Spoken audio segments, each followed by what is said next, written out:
If you like your slasher movies filled with sex and sleaze, then today's video is gonna be right up your alley. Welcome to Sick Flicks, where I take a deep dive into the cinematic sewer to help you embrace your inner gore geek. I'm Mike Bracken, aka the Horror Geek, and today we're tackling Ryan Nicholson's graphic slasher film, Gutterballs.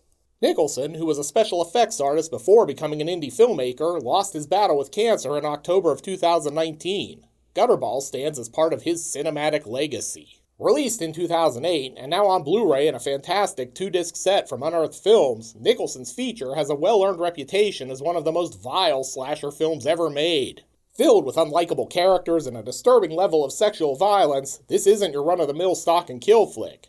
But it is something gorehounds will want to see in all its uncut glory. Will Gutterballs feature enough blood and guts to earn a 5 barf bag rating? Let's get to the gore and find out. The film opens with this kooky segment showing how the automated pin system in the back of the bowling alley actually works. I thought this was a slasher movie, not an episode of How It's Made. We then jump to this disco night at the bowling alley. I bet Walter and the dude are rolling in a league game against Quintana and O'Brien a few lanes down.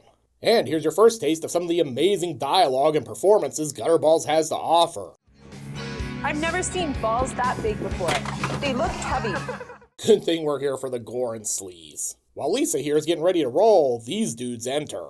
Saddam must have had the night off. This dude's working the counter instead. Look, I'm gonna cram as many Lebowski jokes as humanly possible into this video.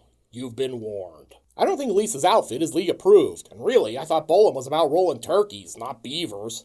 Guess the balls aren't the only things that are waxed around here. Steve and the preps are harassing Lisa, but her trans friend steps in. But that just leads to a potential hate crime.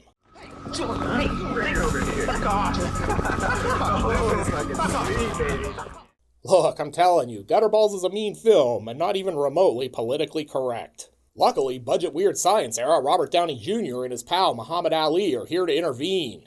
Next thing you know, it's the brawl at the bowling hall. Look, I couldn't think of anything that rhymed with Ali. Plus, I just made that Muhammad Ali joke. Steve's eating a heapin' helpin' a knuckle sandwich, but look out, he's got a bottle and he's not afraid to use it. That's an instant disqualification. With the upper hand, he's about to curb stomp Jamie, but Lisa saves the day with a well-placed bowling ball to the foot. Order's restored when the counter guy shows up with the pump-action shotgun. You goddamn kids better hit the road before I call the cop. He's feeling a little triggered by all of this. Underage Ted Nugent here still wants to roll, though. Still a fucking tournament to play, but does anybody give a shit about a bowling league? This is a league game, Smokey. There are rules. After some more jibber-jabber, everyone heads out, and we get this sweet montage of the infamous bowling bag killer, BBK for short, getting ready to ply his trade. Guessing he'll spare no lives tonight. Back outside, everyone splits up. Have you guys seen my purse? Yeah, we saw it when you bent over to bowl earlier. Oh wait, you said purse. My bad. Probably have to go back inside. The lights are still on. How often do it? That's okay. I'll be fine. Famous last words. Inside, the counter guy's working the lanes. Yeah, that'll buff right out. So, Lisa solid snakes her way up to the arcade. Too bad she Sam Fishers her way right into this jump scare.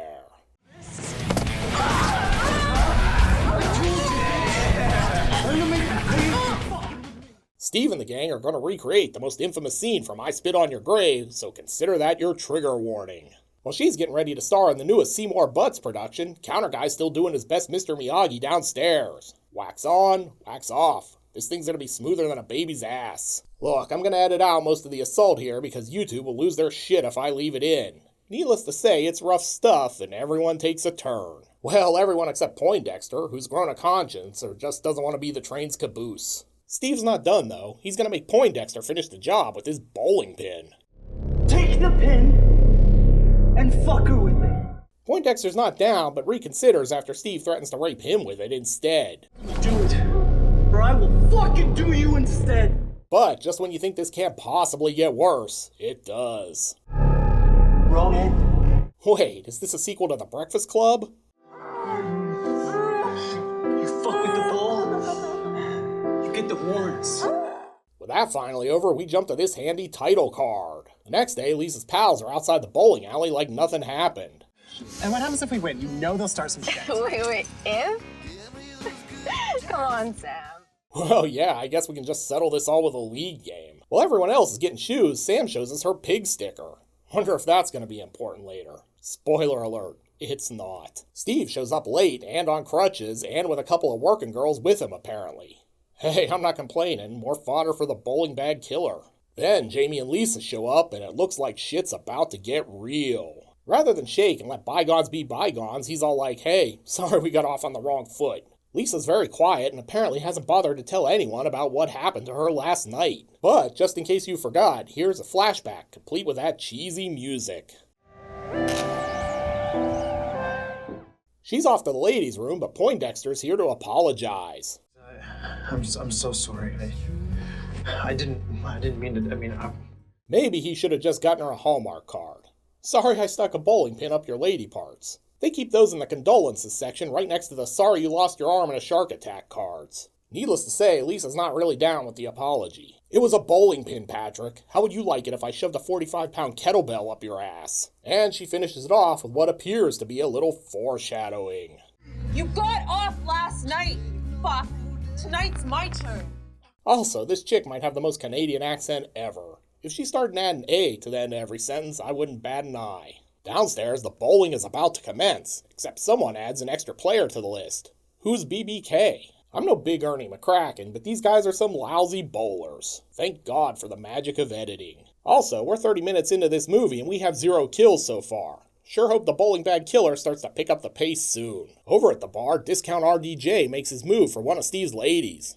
Man, look at this acting. I just figured you were one of Steve's bitches or something. Well, I'm definitely something. Definitely something else, that's for sure. Seriously, I've seen porn with better acting than this scene. Then it basically does turn into porn as these two get down in the men's room. Man, I don't even want to know what's on the floor in that place. Probably things that make the plague look like the sniffles. Don't look now, but we're about to get our first kill. Finally. I've heard of a choke and stroke, but this is really more of a choke and smother.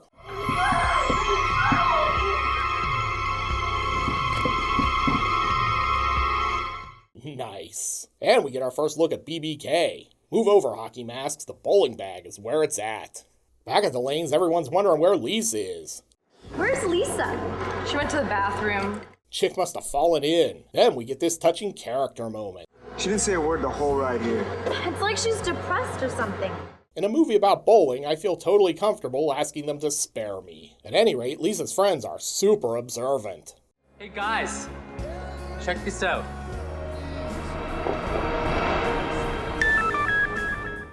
BBK's got a solid start on rolling that perfect game. And the killer has a sense of humor. He prank calls the front desk. Hey, I'm looking for a man to hug and kiss? Wait a minute. And just in case the numerous insert shots of the killer cutting the lines didn't clue you in, here's some dialogue too. That's strange. Went dead. Don't look now, but Sam's about to be our next victim. She's a real switchblade sister, but BBK isn't impressed and has his own ideas in mind.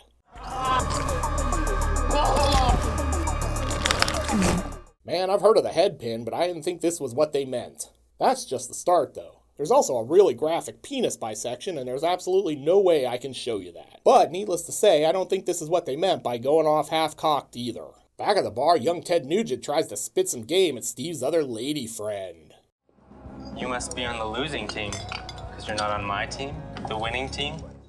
Maybe just sing her a few bars of Wang Dang Sweet Poon Tang. Can't be any worse than this. Meanwhile, BBK is not just cutting the phone lines, he's locking the doors. Guessing this is probably some kind of fire code violation. With that all squared away, we jump over to this prep dude who's about to get his ball waxed. No, not that way. Get your mind out of the gutter, you pervs. I like to paintball. Fucking robot? Fuck yeah! Woo! Please insert coin. Yeah. But hey, at least this early version of Siri has a sense of humor. Touch the hot wax. Holy shit!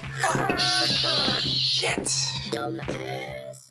Unfortunately, it's not very good at waxing balls. Better gameplay. This fucking piece of shit scratched the shit out of my ball! Don't look now, but young Ted Nugent is back on the prowl. This time he's about to hook up with Joan Jett, who just kisses him so he'll shut up. Hey, remember Lisa? Yeah, she's still in this movie. Hey, where have you been? We're 2/3 of the way through this film. Something is really different. Are you still mad about... I said nothing is wrong! Yeah. And with that, she's gone again. I don't know, guys. I'm starting to think she might be the killer. But But why is she killing her friends? And with that out of the way, young Ted Nugent and Joan Jett here can get to work conceiving Billie Eilish. Also, are they ever actually going to finish this bowling match? What the fuck?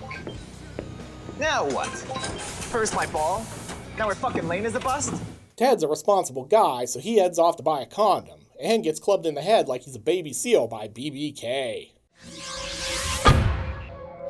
Then the killer goes all Van Helsing on him with this pin stake.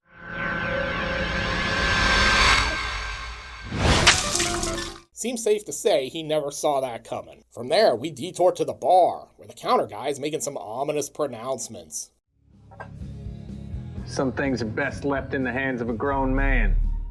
He can't be the killer, right? Joan Jett's still over here waiting for Ted Nugent's return, but she's in for a surprise. Hey, is that a bowling pin in your pocket, or are you just happy to see me? I gotta say, I really admire BBK's cosplay skills here. The bandana and hair had me convinced this was actually Ted Nugent for a second. He's changing up his MO for this kill, scrapping the pin and going with the bowling shoe strangulation.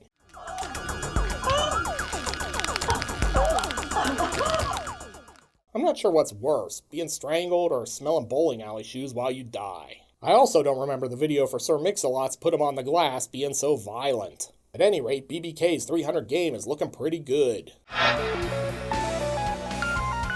He's not done though. After a quick costume change into this suit of armor, because the dude really does love cosplay, he smashes Steve's other girlfriend's head in with these two bowling balls. It freaked me out. Well, I think we can say she's officially a brainless blonde now.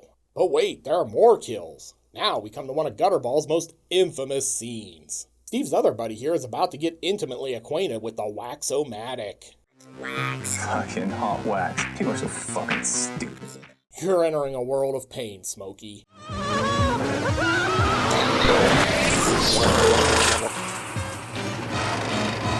Don't forget the super gloss. There, good as new. With the number of bowlers dwindling, Steve finally starts putting things together and asking the question we've all been wondering. I never got my fucking beer, and who the fuck is BBK anyway, huh? While Jamie and Sarah bowl another frame, Steve makes a startling discovery behind the lanes. What the fuck is wrong with you? Joey, what the fuck? Where the fuck is your head? Then he finds BBK. Steve takes a bowling pin to the face, then a few more to the head. But wait, it gets worse. Remember that Van Helsing bowling pin stake from earlier? Well, Steve's getting a little karmic payback for that bowling pin rape from the night before. BBK's all like, I'm gonna stick this pin right up your alley. Then he gets beat like he's Joe Pesci's brother at the end of Casino. Guessing that's another strike for the scoreboard. Back out front, Jamie's waiting for his ball to return. And if you guess there's a head coming out of this thing, give yourself a screenwriter's credit.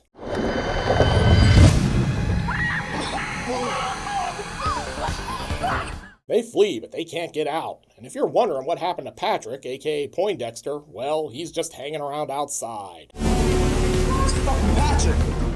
With no way out, they head deeper into the alley with BBK behind them every step of the way. Then they find him finishing off Steve. Wait a minute, is there more than one BBK? How's he in all these places at once? Jamie and Rainbow Bright find all their dead friends, and you're gonna have to take my word for it because I'm too lazy to blur out all the boobs and penises in that shot. And like idiots, they head down for a closer look, letting BBK sneak up right behind them. We're not gonna get out of here, Jamie! We're gonna get fucking out of here! And surprise, it's the counter guy. You bet your ass he will. And then things get weird. Someone call M. Night Shyamalan because we've got a plot twist. Daddy? Daddy! What did you do? And Jamie was in on the plan too, except Dad's off his rocker now and all bets are off. You weren't supposed to kill the good guys, old man. After some more exposition, yet another killer shows up. Christ, is there anyone in this movie who's alive who isn't the killer at this point? He takes off the mask and it's Patrick. Man, now even dead people are the killer. Naturally, this doesn't go over well with Lisa since he was one of her attackers, no matter how reluctant. He was one of them. You said you would get him too. Patrick's not very bright, though, and falls for the oldest trick in the book before Dad slashes his throat. You done made us look real bad. You got a big old stain right there on your collar, boy. Where? Right there on your... Jamie's seen enough, so he and Dad go at it.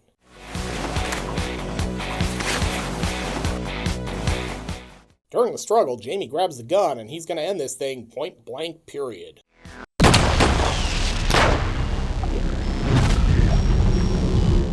I love that they decided to show us this effect from 3 different angles. Lisa doesn't take Dad's death well, so Sarah has no choice but to put her down like a rabid dog. Sarah and Jamie then blast their way out of the bowling alley, but he won't shut up. Hey, did I ever tell you about that time I fought Bruce Leroy? And she's acting kinda weird. I feel like we might get one more kill here. Like I said, you guys are both fucked.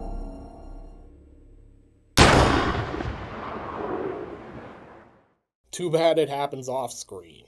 It seems safe to say that Gutterballs is not for everyone. It's a sleazy little slasher film that's not even remotely interested in political correctness. It's filled with despicable characters, a gratuitous rape scene, and more F-bombs than I could possibly count. And yet, I like it. The acting is terrible, the dialogue inane, and the level of sexual violence is pretty extreme. But you don't watch a film like Gutterballs for the performances, the writing, or the restraint. You watch it for the gore. And in that regard, it delivers. So, will Gutterballs earn the coveted 5 barf bag rating? Let's go to the gore card. In terms of gross anatomy, Gutterballs essentially rolls a perfect game. Things start off slowly, but eventually we're treated to a homemade sex change operation, eye gouging, strangulation, a decapitation, a shotgun to the head, bowling pin sodomy, and that amazing wax-o-matic scene. For a low-budget effort, Gutterballs definitely has amazing splatter to spare, and because of that, it earns a perfect 5 barf bag rating. I'm sad we'll never see the sequel. Looking for another gruesome slasher film with an infamous reputation? Then check out my review of Murder Set Pieces. You'll find a link here on the screen. I'll meet you over there. Until next time, I'm Mike Bracken, aka The Horror Geek, bringing you all the splatter that matters.